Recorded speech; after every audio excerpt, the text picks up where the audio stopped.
As Israel continues its ground offensive in Gaza, here are some of the top developments from the ongoing Israel-Hamas war.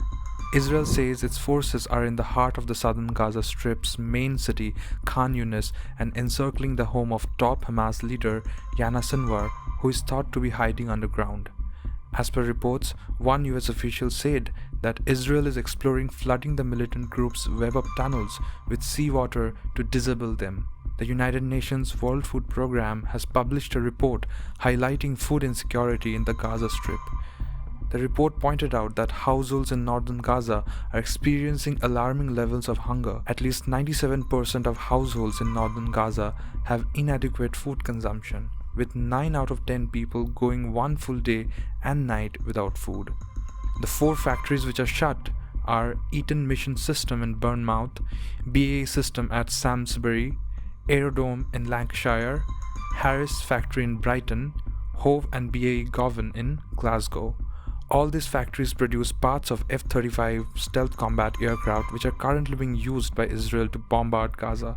Trade unionists, who include health workers, teachers, hospitality workers, academics, artists, are calling for an end to arms sales to Israel and for the UK government to support a permanent ceasefire. Workers for Free Palestine said, and I quote, "We salute all those in the trade union movement taking a stand to disrupt the flow of arms to Israel. Shutting down 4 factories across the UK today, along with several simultaneous blockades in Europe, are critical acts of solidarity." Amnesty International has said Israeli strikes that killed the Reuters journalist Issam Abdullah and injured 6 others in South Lebanon on 13th October were probably a direct attack on civilians, and that must be investigated as a war crime. The Human Rights Watch, in a separate statement, said the 2 Israeli strikes were an apparently deliberate attack on civilians and thus a war crime.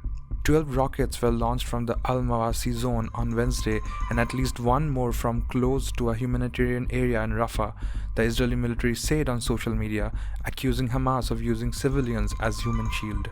Almost 1.9 million people have been displaced in Gaza, where health officials say that the death toll has now surpassed 16,000 people after weeks of Israeli attacks.